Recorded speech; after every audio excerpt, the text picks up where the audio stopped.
महात्मा फुल्यांनी लिहिलेला शेतकऱ्याचा असूड हा सरकारच्या अनेक धोरणांवर ओढण्याची आता वेळ आलेली। अध्यक्ष महोदय, जहां देश की 2/3 आबादी खेती पर निर्भर है, वही खेती के लिए आवंटन है मात्र 3.1%। मार्केट इंटरवेंशन स्कीम हो या फिर प्राइस सपोर्ट स्कीम हो, उसके लिए आवंटन है 0।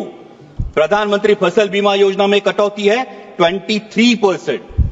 अध्यक्ष महोदय, माननीय प्रधानमंत्री जी ने महाराष्ट्र में आकर किसानों को गारंटी दी थी सोयाबीन को 6,000 रुपए प्रति क्विंटल दाम देने की, लेकिन एमएसपी मिली 4,800 और उसमें भी एमएसपी पर जो खरीद हुई वो खरीद है मात्र 20%।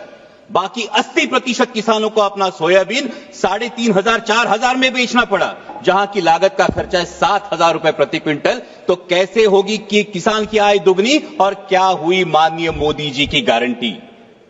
अध्यक्ष महोदय, अभी सरकार सोयाबीन के दाम बढ़ाने के लिए एडिबल ऑयल्स पर इंपोर्ट ड्यूटी लादने की बात कर रही है, पण हा रोगापेक्षा इलाज भयंकर है, क्योंकि उससे सोयाबीन के दाम नहीं बढ़ेंगे, उससे सिर्फ बढ़ेगी तो महंगाई बढ़ेगी। सोयाबीन के दामों पर अगर हमें असर करना है तो जो मक्के की डीडीजीएस है और जो सोया डीओसी है, जो 120 लाख टन अभी भी देश में पड़ा है, उसको एक्सपोर्ट करने के बारे में सोचना होगा। लेकिन सरकार पर पोल्ट्री और पशु खाद्य इंडस्ट्री की ऐसा क्या दबाव है कि सरकार सोया डीओसी एक्सपोर्ट नहीं कर रही है। मेरी सरकार से गुजारिश है कि कम से कम 15 से 20 लाख मेट्रिक टन सोया डीओसी एक्सपोर्ट किया जाए। और वैसा ही बहुत इंपॉर्टेंट मुद्दा है प्याज का। जब प्याज को एमएसपी देने की बात आती है तो सरकार कहती है कि प्याज जीवनावश्यक वस्तु नहीं है, लेकिन जैसे ही किसान को 4 पैसे मिलने का अवसर निर्माण होता है तो सरकार निर्यात पर पाबंदी लगा देती है, निर्यात शुल्क लाद देती है और कहती है प्याज तो जीवनावश्यक वस्तु है। अध्यक्ष महोदय, हमारे देश में कई समाज ऐसे जो कभी भी प्याज नहीं खाते। हिंदुओं में भी चातुर्मास में 4 महीने प्याज नहीं खाया जाता, तो फिर प्याज जीवनावश्यक वस्तु कैसे हुई। अध्यक्ष महोदय, अगर ग्राहक को एक औसतन अगर कंजम्पशन देखें तो 5 से 6 किलो औसतन कंजम्पशन होता है। 60 रुपए किलो में भी अगर प्याज खरीदना पड़ता है ग्राहक को, तो भी सिर्फ 300 साढ़े 300 रुपए उसका खर्चा होगा, जो आपके मोबाइल रिचार्ज से भी कम है। इसलिए मेरी सरकार से मांग है कि प्याज पर हमेशा के लिए निर्यात पाबंदी हटाकर जो 20% निर्यात शुल्क है उसे अविलंब रद्द किया जाए और प्याज को एमएसपी के दायरे में लाकर 3,000 रुपए प्रति क्विंटल का दाम सुनिश्चित किया जाए। वैसे इस बजट में बहुत सारे मिशन का अनाउंसमेंट हुआ, लेकिन बहुत सारे मिशन के बारे में नाव सोनू भाई ने हाथी कथला वाला है, क्योंकि कथनी और करनी में बहुत अंतर दिखाई देता है। जहां पल्सेस में देश को आत्मनिर्भर होने की बात की जाती है, वही अभी किसान मार्च अप्रैल मई में चना बेचने के लिए मार्केट में आएगा, लेकिन सरकार ने पीले मटर का 31 लाख मीट्रिक टन आयात की है। ये पीला मटर खाने के लिए नहीं, बेसन में चने की जगह अडल्ट्रेशन के लिए यूज होता है और चने के दाम गिरा देता है। अभी भी 31 मई तक आपने पीला मटर का जो इंपोर्ट है ये खुली आयात को परमिशन दे दी है। और अभी जब एक बार हम कह रहे हैं कि पल्सेस में आत्मनिर्भर करना है, वही 67 लाख मीट्रिक टन पल्सेस हम आयात कर चुके हैं। तो हम आयात आत्मनिर्भर किसे करना चाहते हैं, हमारे देश के किसानों को या ऑस्ट्रेलिया, रूस, टर्की, म्यांमार के किसानों को हम आत्मनिर्भर करना चाहते हैं।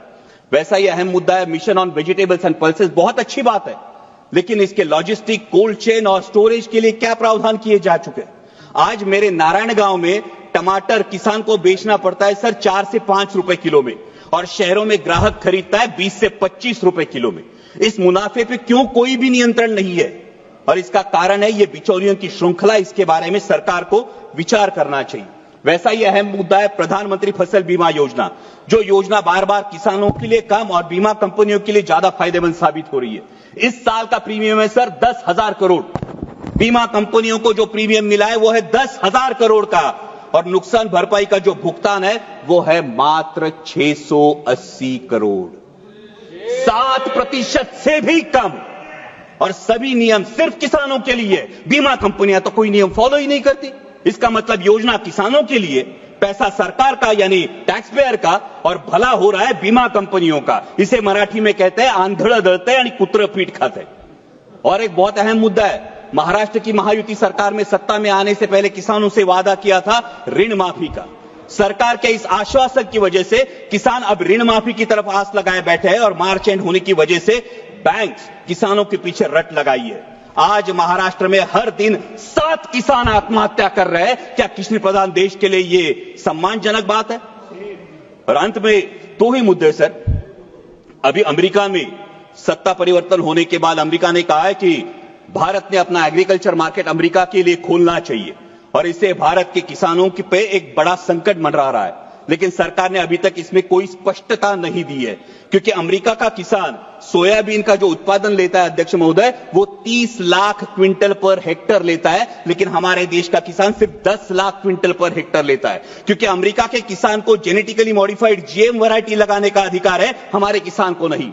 सरकार जो एडिबल ऑयल इंपोर्ट करती है वो जीएम वैरायटी का चलता है, लेकिन किसान जीएम वैरायटी की फसल नहीं लगा सकता। तो कैसे होगा? जहां अमेरिका अपने किसान को सक्षम कर रही है, वही हमारे विश्व गुरु देश का किसान अभी भी एमएसपी के लिए जूझ रहा है। सर, प्रधानमंत्री जी ने एक बहुत प्यारी बात कही महाकुंभ के बारे में वक्तव्य देते वक्त। उन्होंने कहा कि नदी उत्सव मनाना चाहिए, लेकिन ये नदी उत्सव नदियों का खोलीकरण, रुंदीकरण और पुनरुज्जीवन होगा, तभी असली नदी उत्सव होगा। सर, महाराष्ट्र में कैलाश नागरे जैसा एक युवा प्रगतिशील किसान अगर खेतों को पानी नहीं इसलिए खुदकुशी करता है, तो क्या यह हमारे पॉलिसी पे तमाचा नहीं है? सर, आज हर कोई बहुत सारी चीजें खोदने की बात हो रही है, लेकिन डैमों में जो मिट्टी जमा हुई है सर, 30 से 40% कैपेसिटी हर किसी डैम की कम हुई है। शायद उत्तर भारत में इसका प्रमाण और ज्यादा होगा, लेकिन इसकी मिट्टी खोदने का कोई प्रावधान अब तक किया नहीं। अंत में इतना ही कहूंगा सर, मैं सरकार से गुजारिश करता हूं कि हमारे देश को, किसान को पर्याप्त पानी, अच्छी क्वालिटी का बीज, उत्पाद को सही दाम और इंटरनेशनल मार्केट में कंपीट करने के लिए फ्री हैंड दीजिए। वो सरकार के कथित 17 रुपए दिन के सम्मान का मोहताज नहीं। और जाते जाते इतना ही कहूंगा, मस्जिद के नीचे तुम मंदिर क्यों ढूंढते हो? मस्जिद के नीचे तुम मंदिर क्यों ढूंढते हो?